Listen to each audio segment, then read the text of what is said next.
This computer. Okay, we are recording. Good evening, everyone. My name is Deirdre Bain. I am a brand new board member with Cornerstone and the former chair of the Cornerstone Young Professionals Advisory Board. So thank you so much for joining us this evening. I'm going to let our panelists introduce themselves in just a moment. But first, I wanted to say, as Jessie-Lee has said, that it is possible to send us your questions. You can chat to the panelists. And we'll receive your questions that way. We will also be doing some polling right at the beginning, and then a bit in the middle, and then at the end before our Q&A. So stay tuned for that. And Jessie-Lee, would you like to introduce yourself? Sure. Thanks everyone for being here tonight. We so appreciate it. Just a quick little thing. If you're not used to using a Zoom webinar, the chat function on this particular piece is down at the bottom in the middle, okay? And so when you send your question, all four of us get to see it. So my name's Jessie-Lee Wallace. I'm the Resource Development Manager here at Cornerstone Housing for Women. I do a little bit of everything, but mostly my focus is fundraising, communications, and advocacy. And my favorite thing to do in the whole wide world right now is birding. I'm big on birding. I don't know if it's because of COVID-19 or what, but I am all about birding. So I will turn it over to Shannon and Matt. So I'm Shannon. I'm the senior manager at the shelter. I've been the manager there for about 2 years, and before that I've been a frontline worker for quite some time. My favorite thing, or there's something interesting about me right now, is I'm very interested in my new kitty cat. And he really likes to be outside, so even though he's an indoor cat, so I have invested in a little backpack carrier. So we spend time in my backyard, and now he has decided that when he wants to go out, he lets us know. He jumps in the backpack and waits for us to zip him up, so we go out. I love that.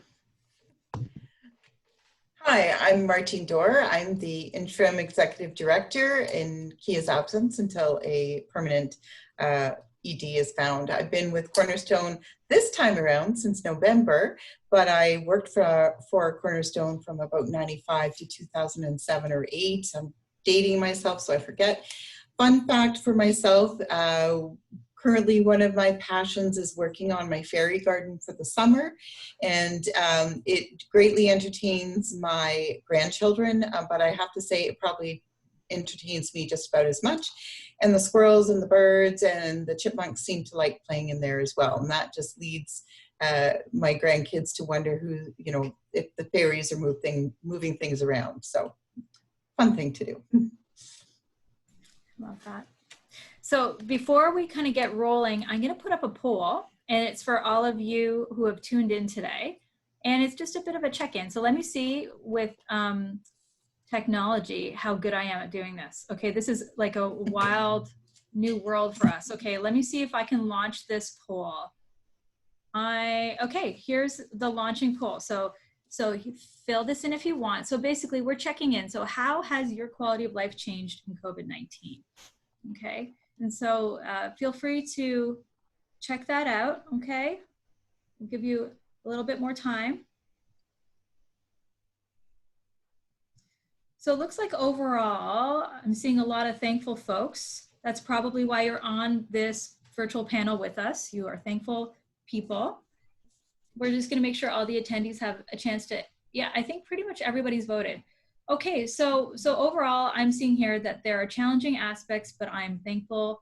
My lifestyle has undergone minimal change.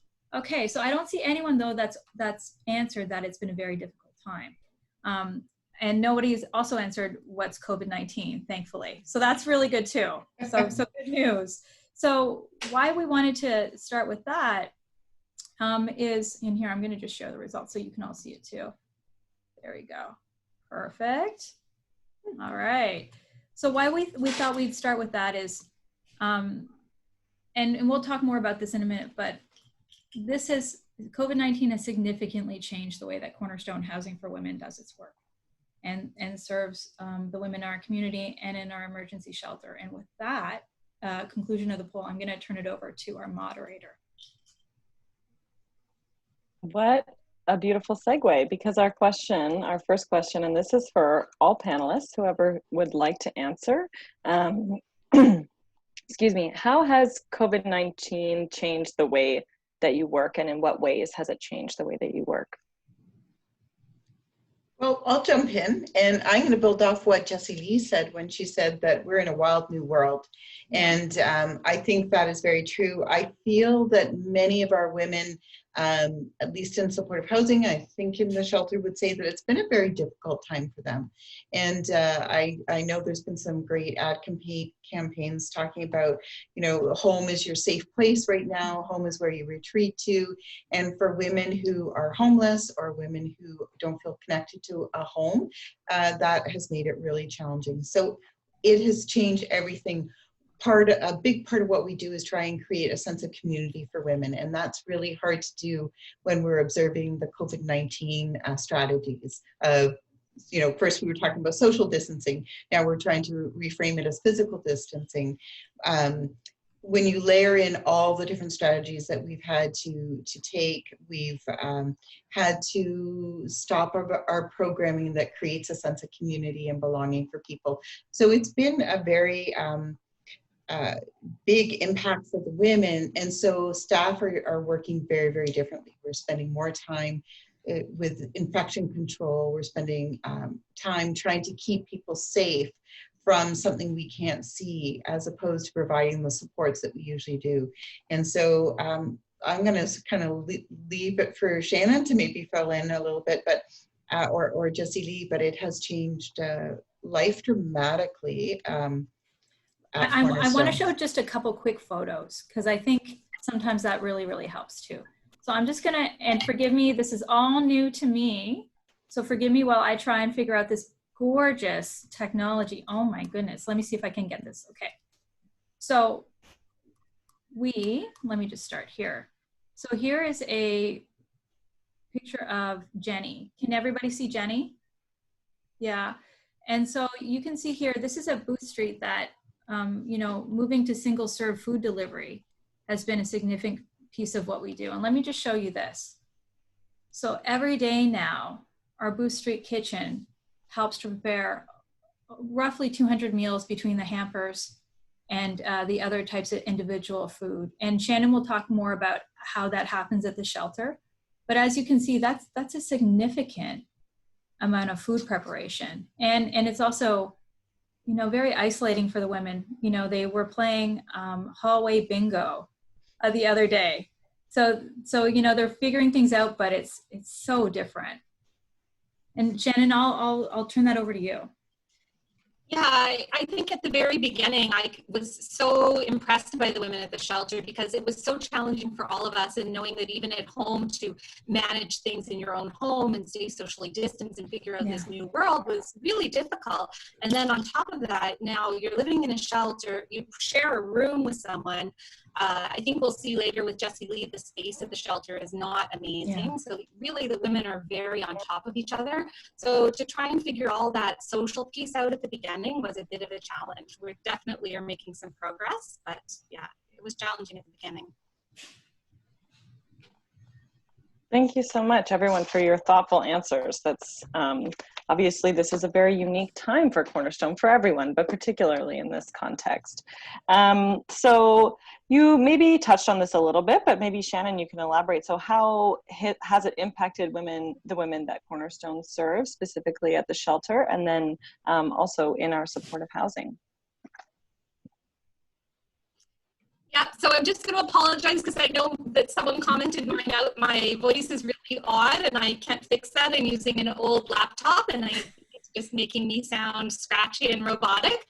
So I apologize. I tried with headphones. It didn't seem to make any difference one way or another.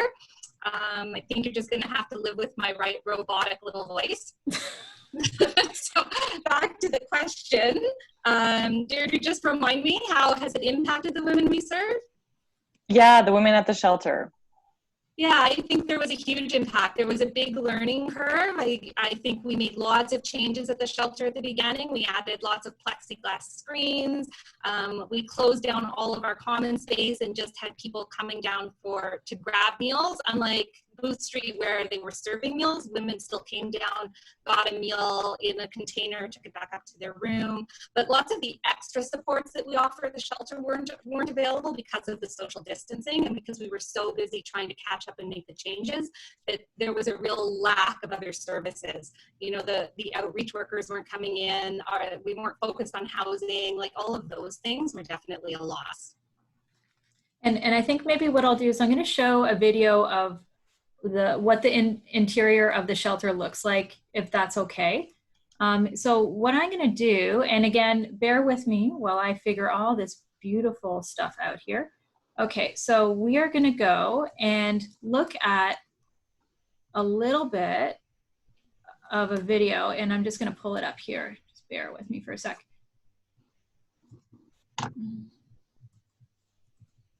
Okay, so let me show you this. And so you'll hear, this is not edited, but I want to show you these wonderfully steep stairs. Our shelter is not currently accessible, and you'll see what the interior looks like, and keeping in mind that it's been around since 1994. So here, I'll play the,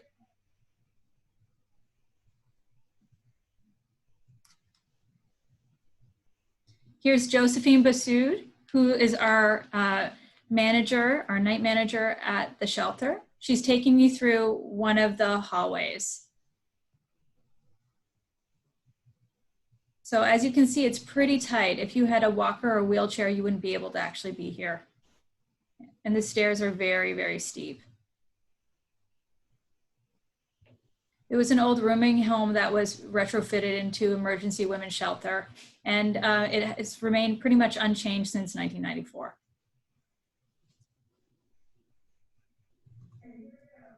So what I'm going to do is show you the interior, and Shannon, feel free to jump in and make any comments about this room. So this is one example of interior shelter room right now in COVID-19. So as you can see, there's lockers, a twin bed, fans, but no AC, so no air conditioning. And this, Shannon, is this a typical room?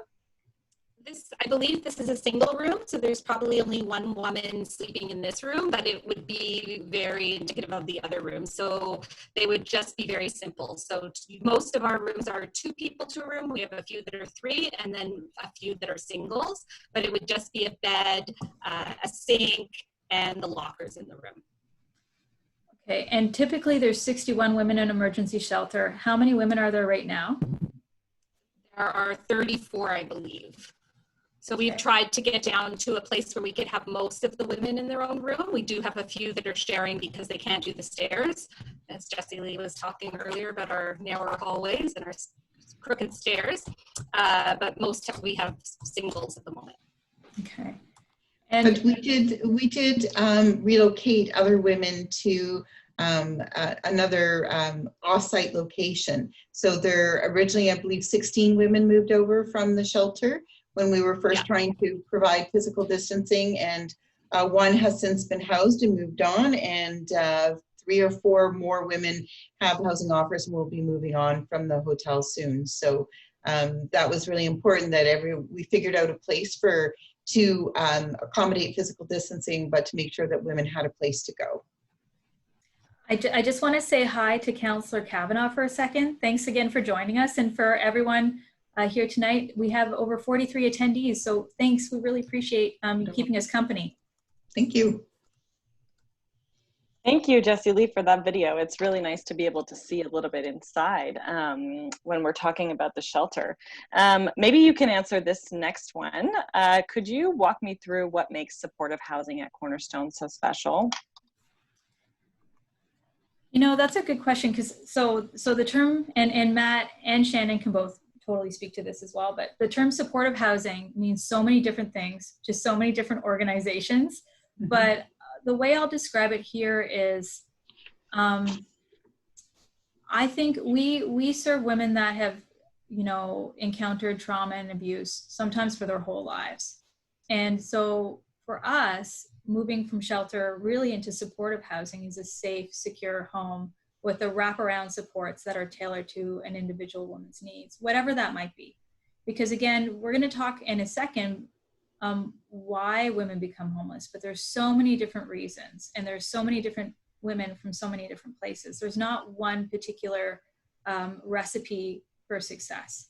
And so our supportive housing really, ensures that the individual woman is cared for and served in the particular way that she needs. And that might mean housing support at the shelter level, but it also might mean pastoral and spiritual care and, supportive housing. It might mean programming. It might mean bingo. It might mean a whole bunch of different things. It also means really skilled case management. And so Matt and Shannon, I'm sure you'd probably want to add to that, but I think the main thing is that, you start with the individual woman and you go from there. Mm-hmm. I'd just like to add that it's absolutely a key element to keeping people with complex needs housed. And safety is one of those primary issues that is provided. I was recently reading through the strategic planning process from 5 years ago when we created the 2015 to 2020 plan, and a quote from someone from the community really stood out for me, and they said, "The solution to homelessness is a home, not housing." And I think that for me is what supportive housing really embodies, is that it is more than just a place to live. It's a community. It's a sense of family, of belonging, of people who care about you. And that is what I think makes Cornerstone supportive housing really fantastic. Yeah. Yeah. Thank you so much. Absolutely. And you can really feel that when you walk into supportive housing at Cornerstone, like that you feel it as you walk in the door at 515 at Booth at Princeton, that the staff care, that they're really more than just a place to live or a place to stay. They kind of are a family and a home. You will undoubtedly be greeted as you enter the Cornerstone residences. There's no question about it. I just wanted to say that I do see your questions coming in the Q&A, and we're going to save them for the end. So just so you know, we're not ignoring them. They're just going to be addressed later. And I wanted to ask Martine, could you explain a little bit why we need wraparound supports in Ottawa for women? Sure. I think first of all, over 1,000 women a year become homeless in Ottawa. Why we need specific women-only services, I think, really comes back to what we've already touched on, which is that the women who become homeless, often a pathway to homelessness is interpersonal violence and trauma. And that interpersonal violence may be from an intimate partner. It could be from being through the system, through foster care system. It could be from friends, new immigrants who've experienced violence, but trauma is the commonality, I think, for all of our women. And having a gendered lens in the service we provide is really important. Having trauma-informed care that's female-specific is really important. Women need safety first and foremost to start to feel like a place is their home. And for many women, unfortunately, having a woman-only environment does feel like a safer place for them to start to figure out who they are and who they want to be and what they want their life to be.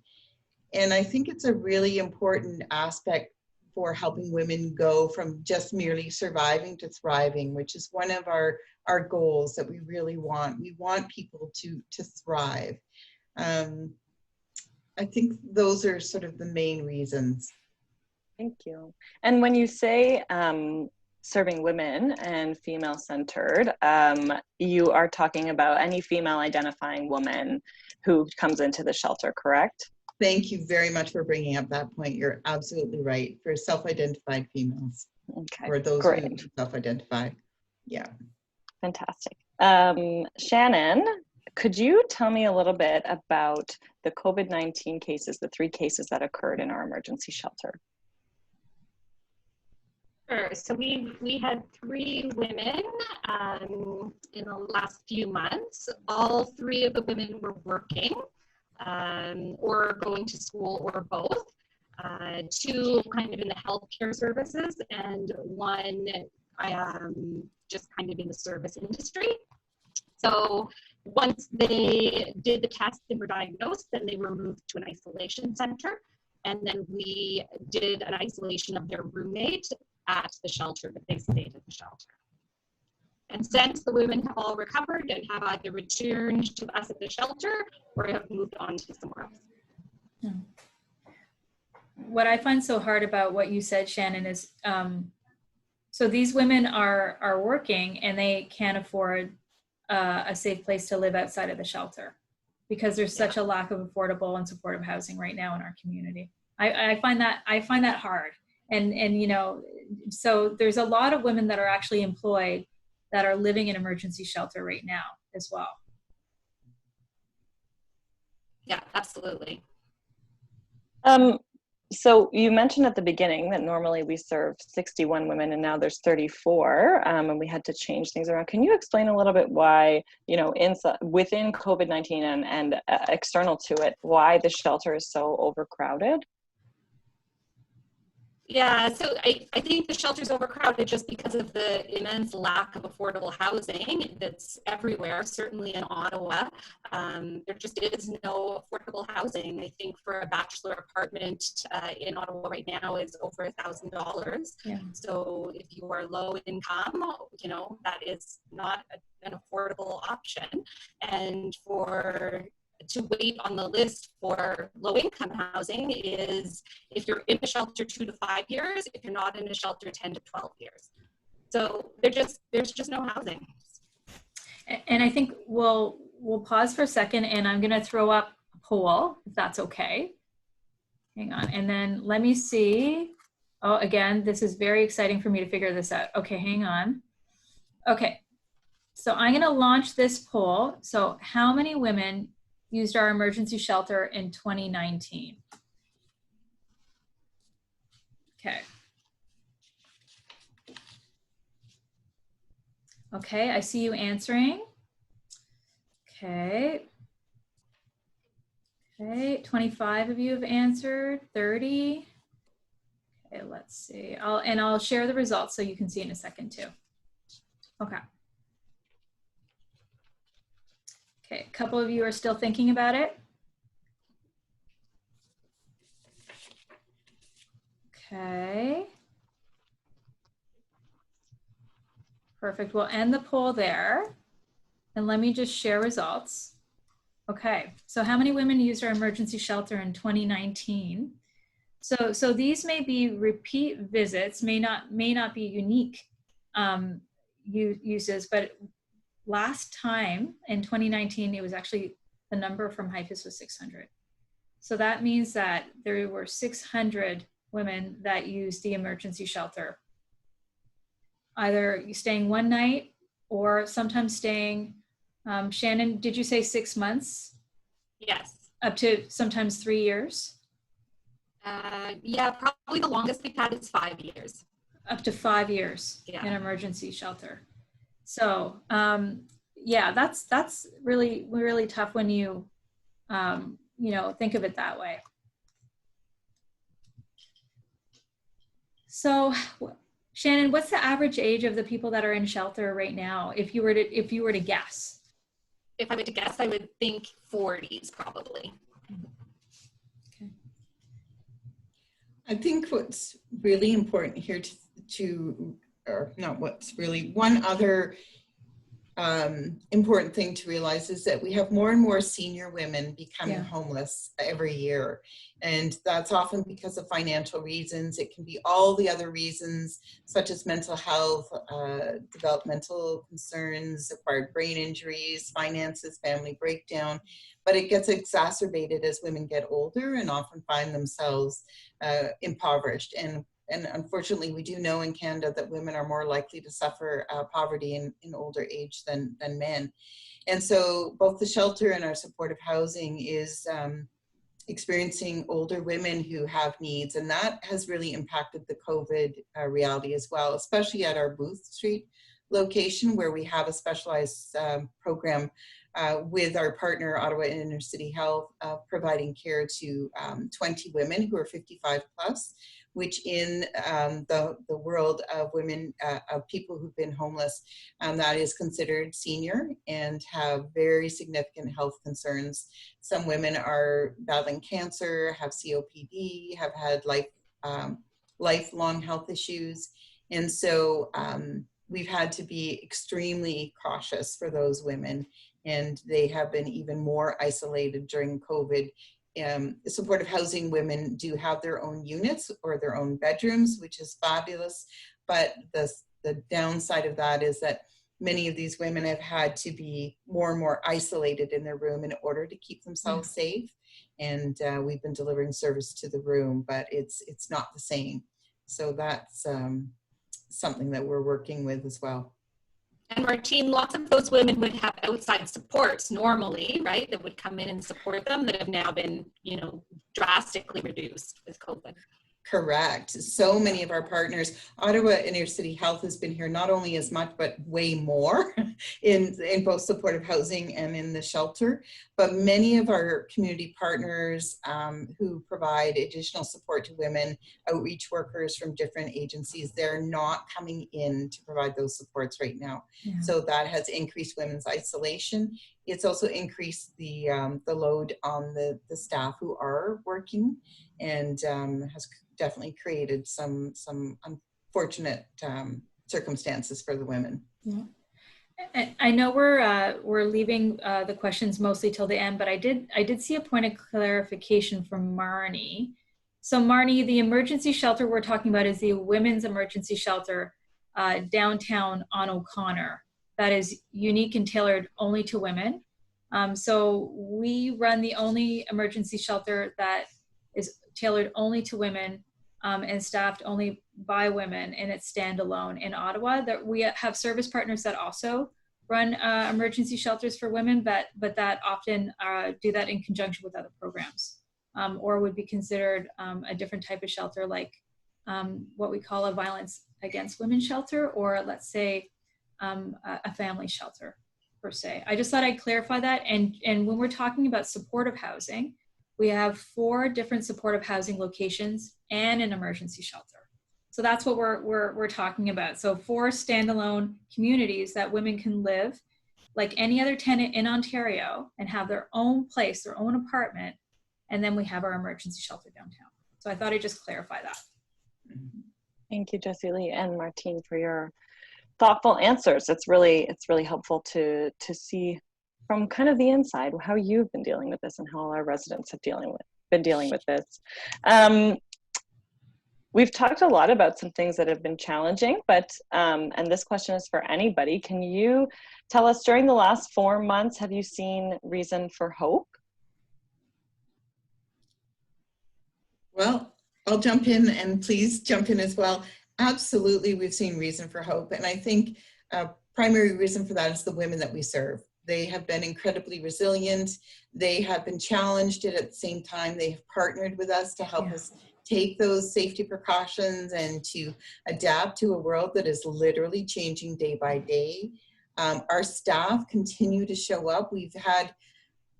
I don't think we've had no refusals to work. We've had some staff who have health concerns, which may have kept them from work, but they're showing up. We have incredible partnerships that without them we wouldn't have gotten through, and the whole sector of both supportive housing and shelters are really pulling together to try and strategize and work together to serve the community in Ottawa.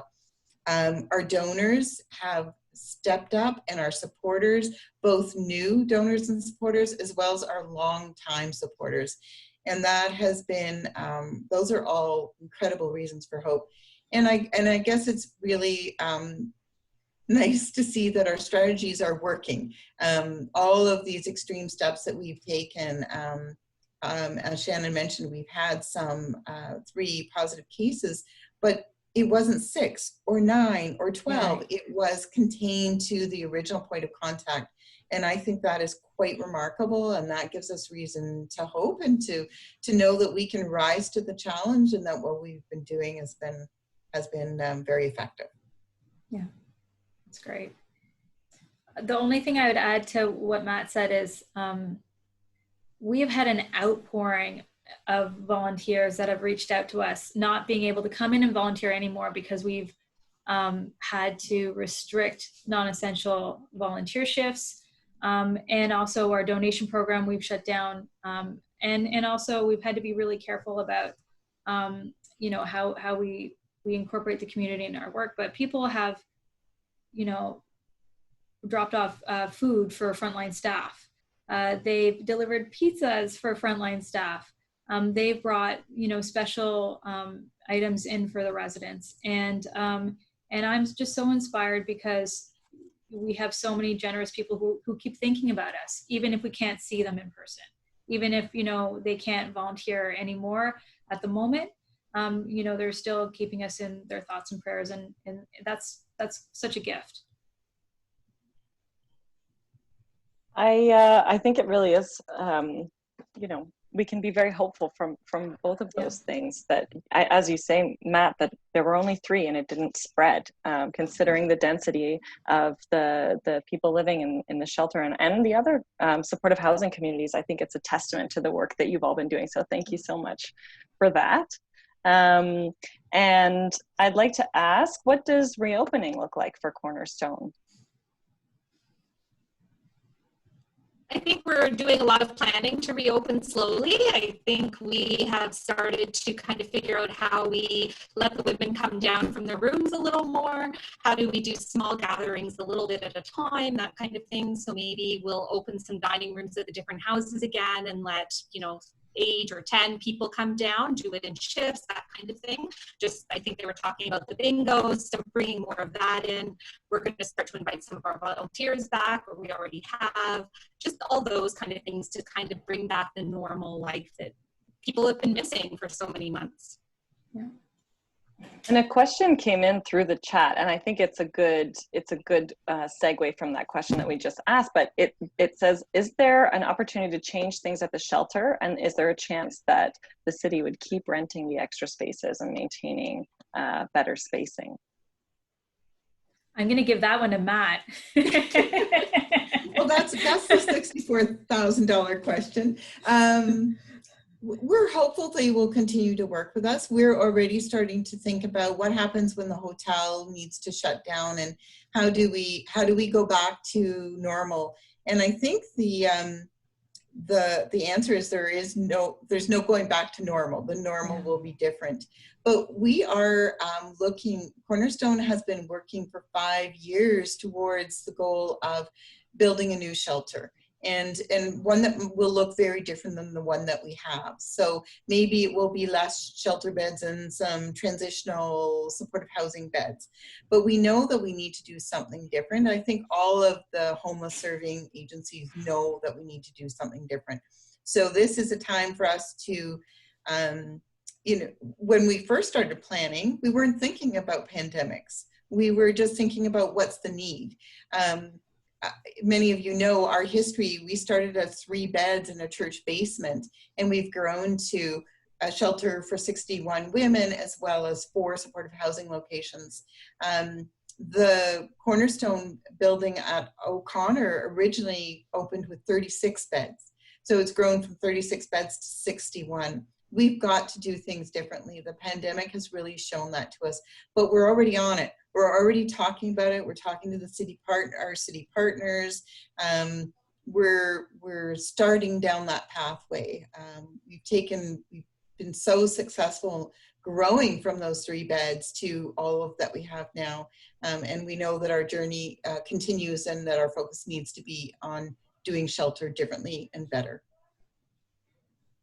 We just had a quick question in the chat. So Shannon, maybe you can answer this. Are the women living in the shelter considered all to be part of one bubble? I think in COVID-19, we're talking about different households and things like that. Is that how you think about it at the shelter? Not really. It's sort of tricky because there's so many individuals. Like in a household, when you're deciding that you're a bubble and then you're sharing with another household that's a bubble, you're assuming that you're not seeing other people. But these are right now 34 adult women with very different lives and still doing their own thing. And it's you know, it's hard for us to figure out who's seeing who. So we're not really considering them a big bubble. And some women might move out and another one might move in. So we're really trying to kind of manage that. One of the things we are doing is we have some rooms that have bathrooms, luckily. So we're trying our best as new women move in to put them in a room with a bathroom. So at least we can kind of keep them a little separated, but we are not considered a bubble, unfortunately. Good to know. Thank you. And my last question before we move on to participant questions is, how can the community help and Cornerstone and the vulnerable women that Cornerstone serves access the housing care that they need? That's an excellent question. So I'm going to throw up some links at the very end for next steps if people are interested. One of the things that I would invite people to do is to look at the website, www.recoveryforall. And Deirdre, I think you're going to type that out. And so there's a national campaign right now. There's a push that we collectively, during COVID-19, recognize that we have to do things differently. We knew this before, but this pandemic has highlighted inequalities for many people, but especially vulnerable women, families, and individuals. And so Recovery for All is a campaign. It's a 6-point campaign to really help our neighbors get the housing and support that they need. So you can check that out. Thank you for posting that. And we'll also be posting more resources on our social media. So please follow us if you're not already, and you'll see more from us about that.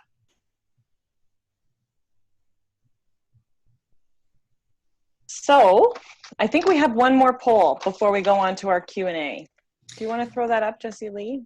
Well, you know what? I don't know if I'm going to do the poll. I'm sorry, I'm switching up the script. I'm messing things up. Okay, but I am going to show you one thing, because before I went on, we had someone ask me, if I don't want to give financially, how can I help Cornerstone?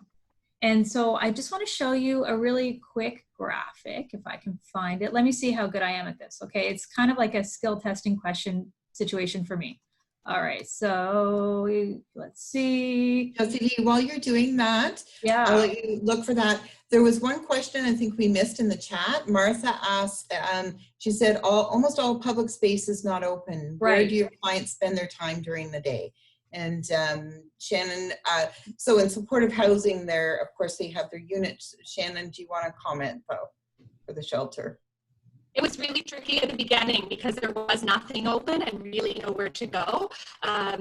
So most of the women were up in their room. We kept the dining area, which we'd closed for meals, open during non-meal time so that women would have a chance to come down, watch some TV, maybe get out of their room, that kind of thing. But it was tricky. There wasn't a lot of places to go. Yeah. But what is different about Cornerstone is we don't ask people to leave the shelter during the day, which some homeless shelters do. So they were always welcome there.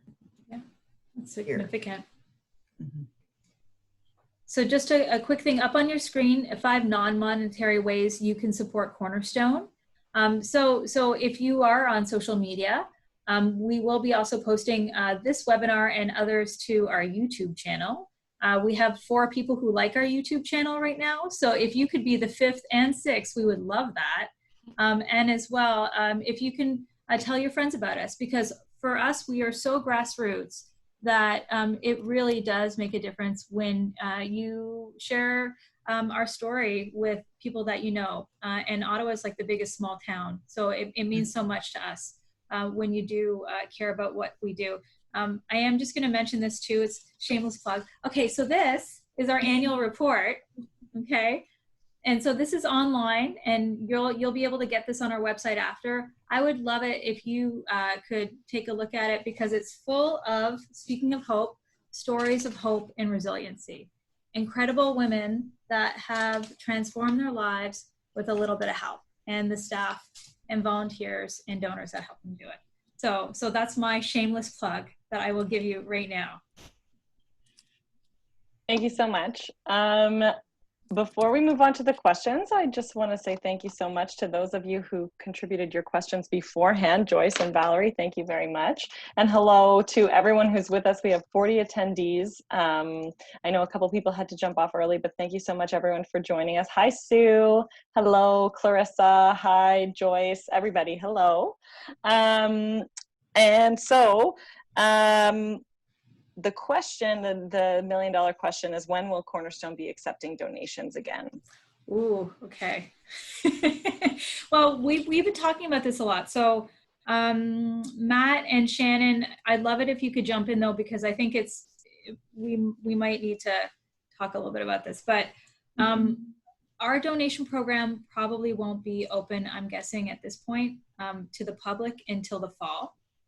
And even at that point, we'll probably be moving to a by appointment model to ensure that we can keep our community, our staff, and our residents safe. So Matt, Shannon, what do you think? Yeah, I think it's regrettable, but there's so many considerations. It does take a lot of resources to sort donations, and we need to keep our volunteers safe.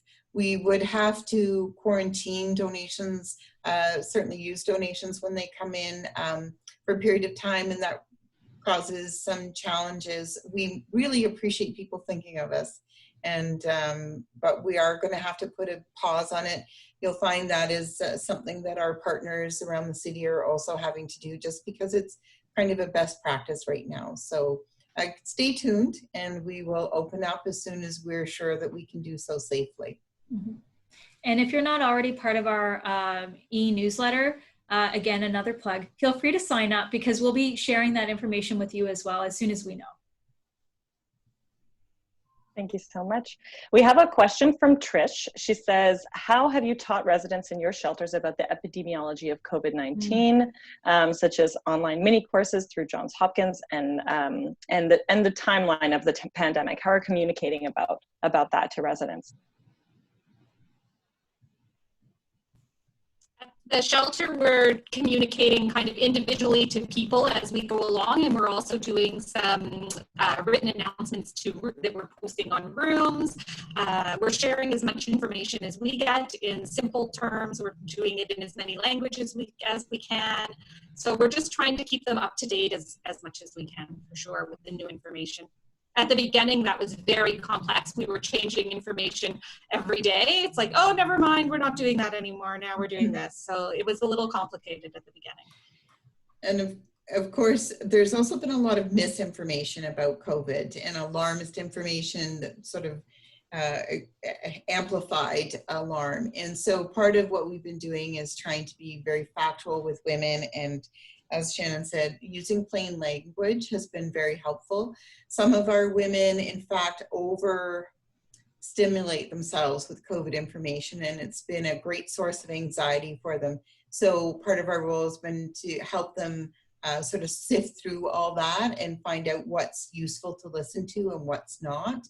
And so we run that spectrum from women who are totally immersed in it 24/7, and they're watching TV and they're listening to the radio, to those who don't really believe in COVID-19, that maybe because of mental health issues, they think it's part of a conspiracy, or that it's not factual. So our supports to women, really, when we talked about supportive housing and shelter being individualistic, it really is. So we're really working with each woman to sort of determine what she needs best to help her have the information to make choices for herself. So, but we've had tons of resources, and we've been able to access them. So it was a great question. Thank you. Yes, thank you, Trish, for that question. We have a question from Leslie regarding, so we talked about how some of the women in the shelter had been moved into hotels. So the question was, is Cornerstone having to fund those women who have moved out, or are we saving money or spending money to keep everybody safe? I think we're not really any different than we were before. So we haven't spent any money to move them into the hotel. We're not losing money while they're at the hotel, but we are also still kind of supplying all the snacks and a little bit of extra food and that kind of thing while they're there. Yeah, and that's because the City of Ottawa stepped in and they've been helping us figure this out, and they helped us out with changing up our funding model at the shelter a little bit in order to make this happen. And they're picking up the main part of that cost. There have been lots of extra costs associated with COVID. Some of that has been aided through some grants through the Human Needs Task Force and a couple other grant opportunities, but there have been many costs associated. But we've been also very lucky to have generous benefactors and donors. And Matt, I'd be remiss if I didn't talk numbers a little bit.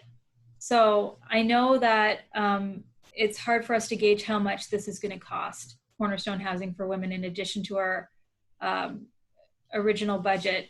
But my understanding was it was somewhere around, for the initial 10 weeks, and then maybe for the rest of the year, at least $250,000.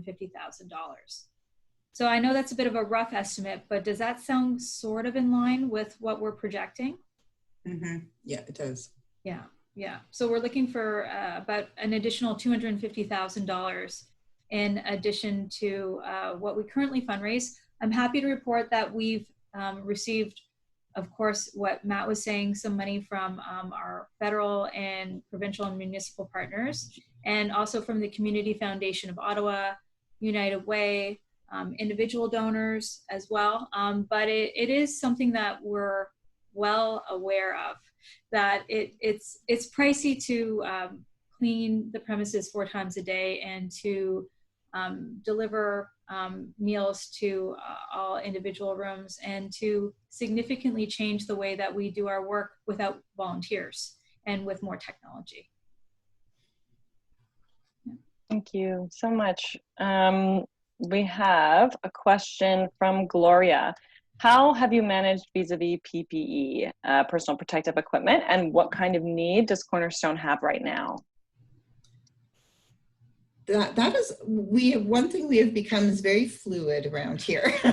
So sometimes these things change day to day. So at the beginning of COVID, it was pretty dire. We were pretty desperate for masks. At one point we had trouble even getting hand sanitizer, gloves, gowns. And it's really been a little bit of a catch-all. Like we're going to any resource that we can find, and we're going to them and purchasing them. We had lots of opportunities to place orders, and we're optimistic supplies were going to come in, and they didn't. So there's some that we're still waiting for that we ordered back at the beginning of March.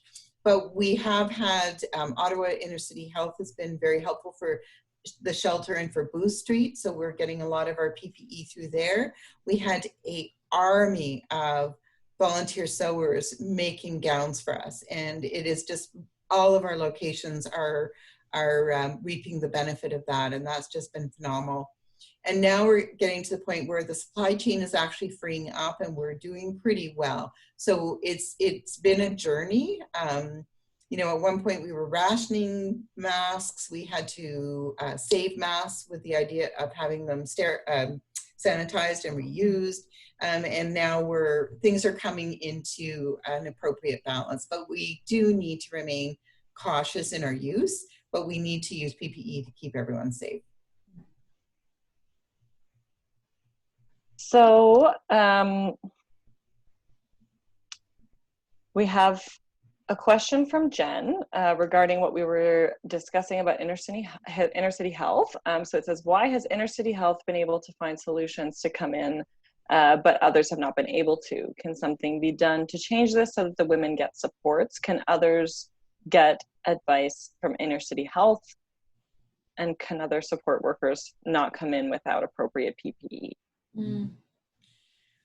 This was actually a question at our last supportive housing network meeting, our last congregate care and living task force meeting. Ottawa Inner City Health has in fact been they've worked really hard with the Champlain Health Region Incident Command Center. So they're an equal partner at that table around looking at infection control and pandemic strategies. So they're one of the sort of main players in dealing with pandemic scenarios in the homeless population. So they're a leader, a partner. They've been in the shelter, they've been in Blue Street because they were already there. And that's what they do. They're healthcare providers. So without them, we wouldn't have much of what we have in terms of the healthcare that we are providing. So they did it with an abundance of caution, with using PPE, with current information that was changing day to day, moment to moment. Why can't other partners do the same? I think every agency has made their own individual choices and decisions about what they feel is safe for their workers. And in shelter and in supportive housing, we work where the clients live. And that's very different than other agencies that go out to see clients. And there's a different, I guess there's a different threshold, a different understanding. And we're kind of here, it's not optional. We're here. So we're inviting our partners in.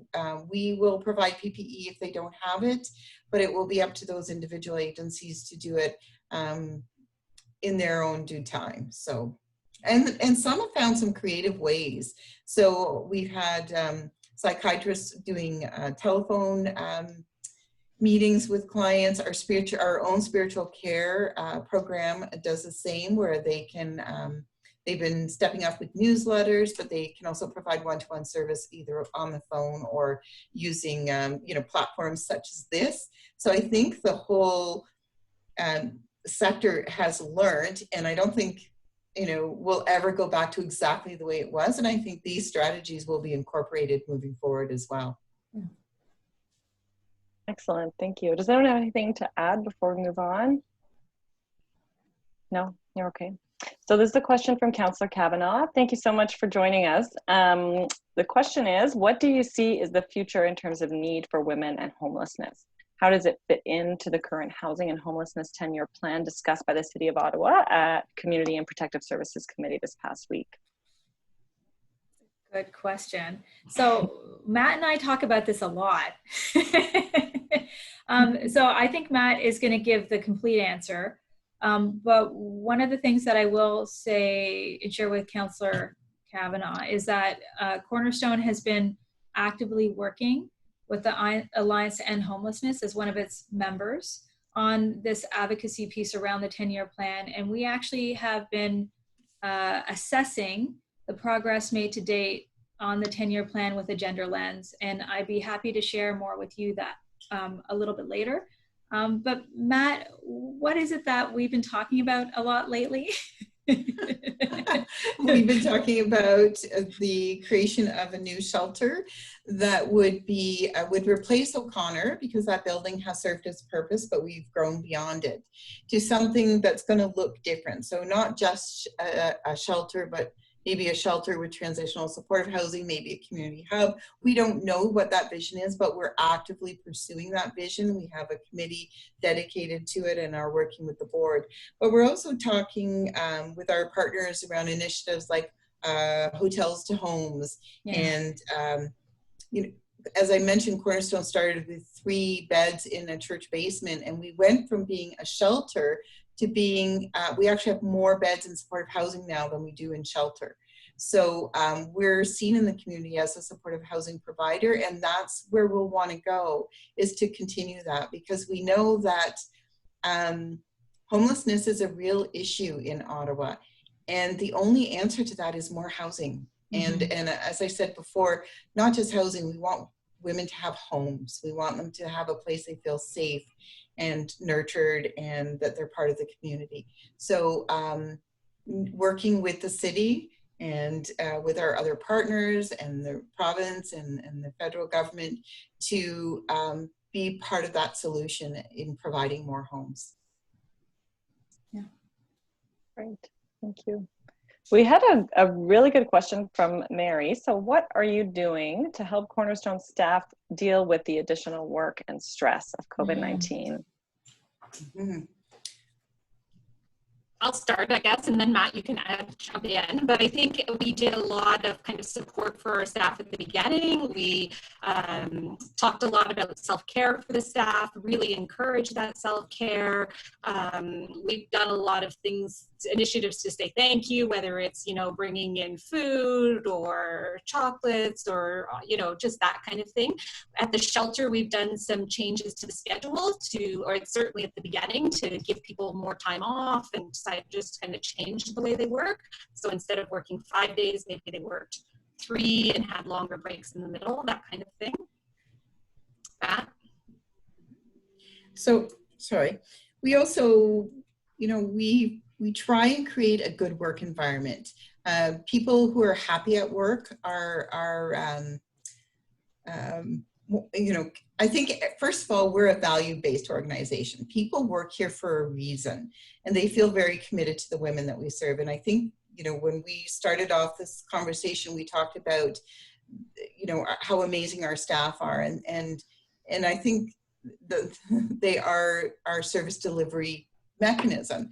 They do it out of passion. We try and make it fun. We try and make it a good place to work. Lots of appreciation. We did up hoodies for staff, frontline warriors, Cornerstone, and it is really all those little things. And we did provide pandemic pay, that extra heroes pay. I think it's important when people are literally putting their lives on the line, and when they're having to take extra precautions when they go home to their families, that we do what we can, and so we implemented that as well. But it really is about people appreciating each other and trying to provide opportunities for self-care. There were some webinars on mental health and caregivers and frontline workers during this time. So we're doing a little bit of everything. Wonderful. And I hope you're all taking care of yourselves as well as you do all of this for everyone that works at Cornerstone. You're all very important to moving things forward. Well, we crack jokes from time to time. So we do. So we have a question from Joyce, which is, could you tell us more about what's happening with Novotel? Is there anything people in the community can do to encourage them to take women who cannot access the shelter? So I believe maybe this is in reference to the Hotels to Homes initiative. Yeah, I don't know if we're not doing any direct advocacy around that piece right now, but of course we're part of the Alliance to End Homelessness, and they're exerting pressure, as is the two, like a smaller coalition that is working for the Hotels to Homes right now. So I would say, if you're interested, and if you haven't already, although if it's the Joyce I'm thinking it is, then you probably have already, then I would support Alliance to End Homelessness. I know that they're always looking for $5 memberships. So that's always a great place to start, because then they'll be doing that work on behalf of 100 service agencies in Ottawa. Fantastic, thank you. A very quick question. Bill, who I believe is from Costco, has joined us. He said, do you have any idea? Bill, I miss you, Bill. Oh, Bill, I miss you so much. And so know that you are loved. And I'm sorry that you can't do your Costco runs right now. We will be starting them back up. But again, at this point, it's probably going to be September. We need to go through a bit of a protocol for our volunteers, onboarding them again, especially if they are potentially more vulnerable to a COVID-19 infection. So Bill, we will be talking more about that. But in the meantime, our chef Paul and some of our staff members, along with a rented van that we just actually returned recently, have been doing those runs. So they've continued, but we just haven't been using volunteer supports because we wanted to ensure that volunteers were extra safe. And then last question from Marnie. This one's for Shannon. So how many staff are on duty during the shelter shifts? And is it 24/7? And are they trained personal support workers? So it is 24/7. It sort of changes depending on the shift. There is always a minimum of 2 staff on at all times. Sometimes there's 3. During the day, there might be more once you add the cooks and the case managers. At the minimum, there's always 2, and they are all trained. We have people with social work backgrounds or criminology. there's a variety of different backgrounds, but all trained workers for sure. Okay. Fantastic. Thank you. Thank you so much, everyone, for your wonderful questions. Jessie-Lee, do you have something to add? Yeah. Just one tiny last little thing. So this year, you may have gathered, we aren't going to be having a gala in the same way that we've had a gala. So this year, on Saturday, September 12th, we'll be having the virtual Purple Tie Gala, Hope at Home edition. And I'm delighted to share with you that Rogers is partnering with us on this. So we'll have a live broadcast and a live stream on Facebook and some other social media channels. So we're launching this week. If you want to support us, you can buy a ticket and get a fabulous gourmet basket delivered to your house on September 12th, and you can tune into the broadcast. So please check out our website for more details. We are sad that we can't be with you in person today, but it's so nice that we had this opportunity to talk. Cornerstone does not shy away from a challenge. They're going to make this work. Thank you so much to all of our lovely panelists. You guys are so articulate and eloquent, and you help us understand what's happening within your world. So thank you. Thank you very much for joining us. And all of our attendees who tuned in, there is a recording. So this has been recorded, and it will be shared afterwards with attendees. So we're going to be putting this up on YouTube along with some of our other videos. And probably later this week, you're going to get that in your inboxes. And so another reason to sign up for our e-newsletter if you have not already. Thank you very much, everyone who joined us. This has been fun, and I hope that you found it helpful and useful. Thank you very much. Agreed. Thank you. Thank you. Have a great evening, everyone. Thank you so much for joining us. Thank you.